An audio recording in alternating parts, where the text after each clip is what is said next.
What's going on? What is happening over there? Mr. Freedman, what's going on? From the very beginning of this case, I have been such a fan of the work of Mr. Freedman and the legal team that is representing Justin Baldoni against Blake Lively. I thought they were doing a fantastic job. When they came out with that website showing all the evidence that proved that most of what Blake was accusing Justin of was either a blatant lie or highly exaggerated, they were presenting facts, emails, texts, audio, raw footage. They were showing everything. And on the strength of that website full of evidence, public opinion turned on its head. In the beginning of the case, well, let's go back. While the movie was being promoted and when the film came out, It Ends With Us, people turned against Blake. They were doing a terrible bang-up job promoting this film. And so the public was against her. But then she came out with this accusation, this case against Justin, and people were like, whoa. Including myself. I'm including myself in this group. Whoa.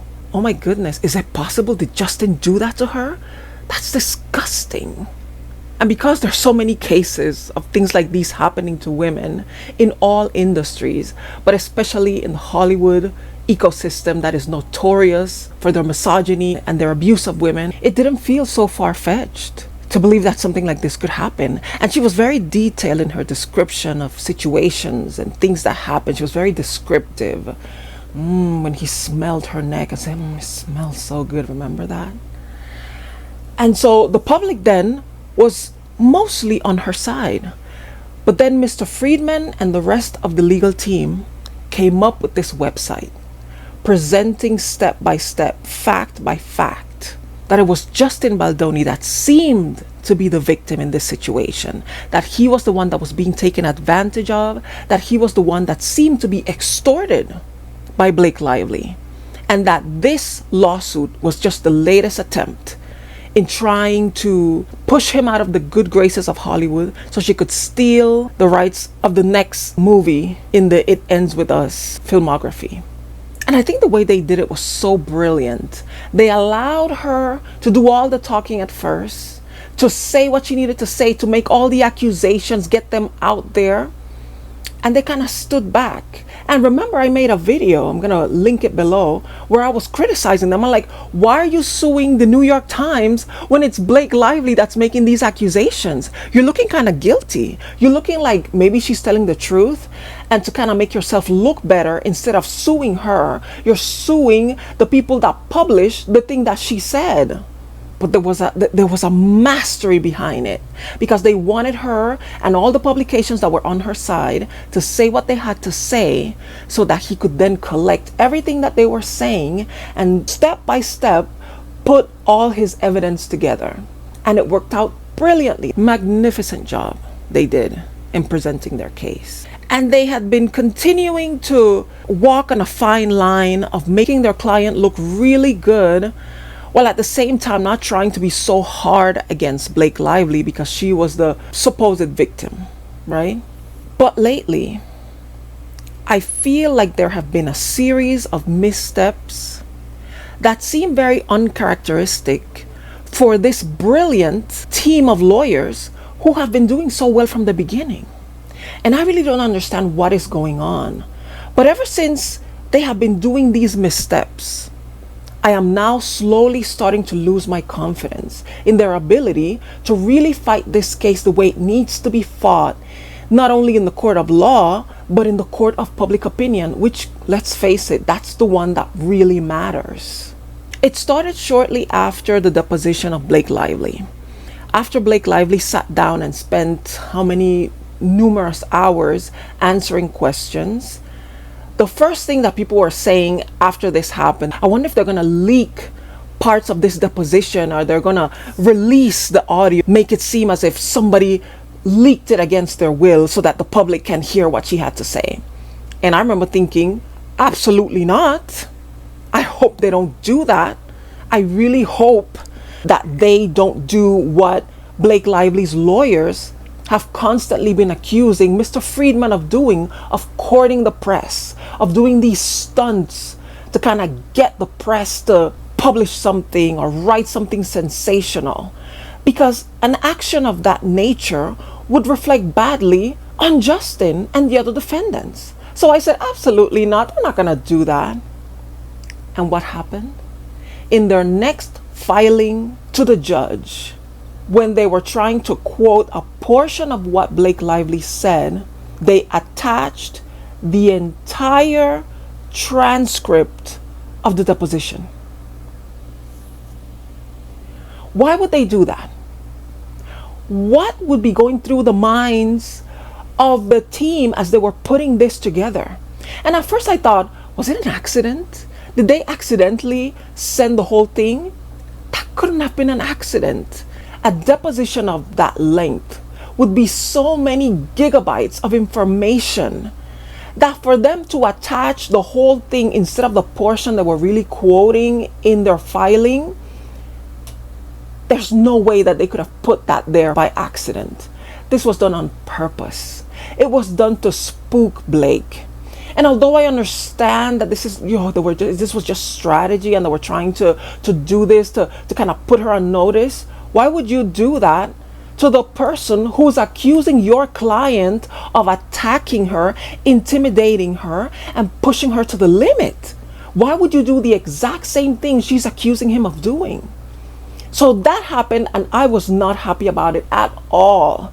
But I said, okay, there has to be some method to the madness, because he's such a good lawyer, Mr. Freedman. He's done such a good job so far, so maybe this will work out in the end.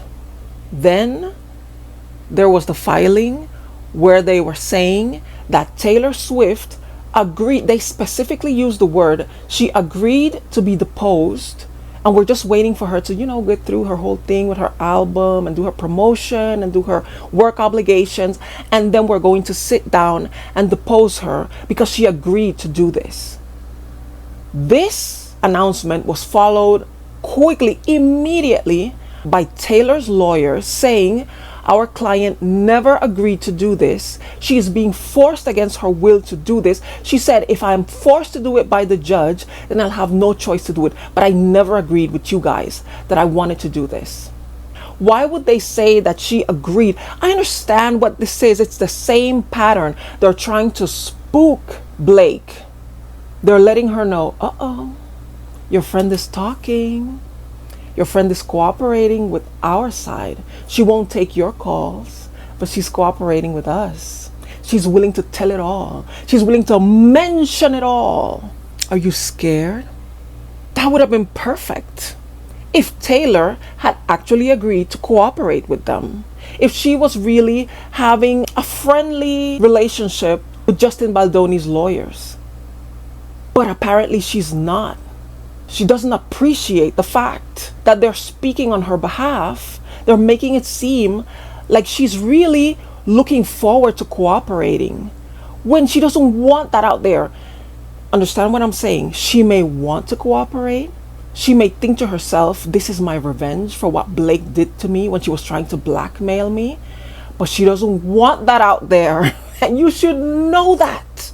You should know that she doesn't want to appear as if she's eagerly participating in this.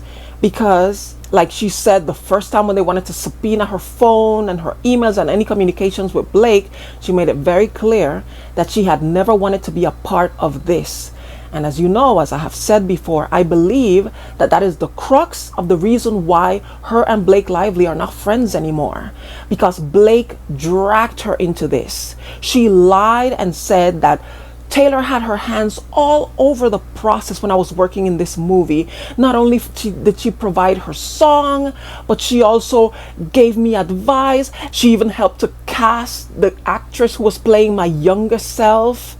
Then she hinted behind Taylor's back that she was the reason why the composer of the soundtrack was fired, because Taylor said, it's either him or me. I've worked with him before and he was rude to me. So if you want my song to be a part of the soundtrack, you can't have him there. That's what Blake said. So because of all these instances in which Blake, and I believe falsely, included Taylor Swift into the process of making this movie, Mr. Freedman and the rest of Baldoni's legal team have every right to subpoena Taylor. There's no reason why they wouldn't want to talk to her, and especially since Mr. Freedman got a call supposedly from Taylor's dad telling him that number one, Blake had asked Taylor to delete some of the messages between them in anticipation of what was going to be happening in this case, and number two, that Blake's lawyers tried to blackmail Taylor into making a statement of support for Blake, saying, if you don't write a statement of support for Blake, some text between the two of you can end up in the public eye, and this is going to be very embarrassing for you. So it will be good for you to make sure that you show support for your friend who's the mother of your godchildren. I don't know if he said all of that, but that is really the sentiment that was picked up by the conversation Mr. Freedman had with, again, supposedly Taylor's dad. So all of these things absolutely gives the legal team the right to go to Taylor and said, you have to tell us what happened. You have to tell us what she wanted you to delete from your phone. You have to tell us exactly how it was communicated to you that she was trying to blackmail you. This is all pertinent. But Taylor is resentful of the fact that she's involved in this thing at all because she had nothing to do with the making of the movie. And now the latest snafu, the latest embarrassment for Justin Baldoni and his team is that somebody who his legal team sent to subpoena Taylor was arrested at Taylor's fiance's home. Now, why are they trying to serve her at this late stage after they made the statement that she was already going to sit down and be deposed by them? Not only is it embarrassing, it almost seems like they were being deceptive all this time. And again, this is not doing anything to help Justin. So my question is, why is this happening? What has happened to the brilliant legal team that has been handling this case so well that going to court is almost unnecessary at this point because the public is strongly entrenched on the side of Justin Baldoni? They did that. They were the ones who did this for their client. So why are they messing up so much now? I don't know. I don't have an answer to that question. I'm just posing the question. Why is this happening? If there is any way that Mr. Freedman and members of his team can get a hold of what I'm saying, please listen to me when I say, please get it together. Please. Blake is already losing, and she knows it. She has presented no clear-cut evidence that anything she said was the truth. Time is running out, and now there's this thing that she may have some illegally obtained recordings from one of the defendants. It is all falling apart over there. Why are you dropping the ball now when you should be falling back, sitting back, eating your popcorn and waiting for things to work out? Because let me tell you, if they get Taylor to sit down and do that deposition, I truly believe that that will be the catalyst that will make Blake drop the case. Because Blake knows that Taylor knows where all the bodies are buried. So we don't need these shenanigans to be happening. We need y'all to bring it home. Finish the case, do the brilliant job you've been doing all this time, and win it for our guy. Because regardless of all the foolishness that has been going on, over here, it is still Team Justin Baldoni. Justice for Justin. That's where I stand. Now let me know where you stand.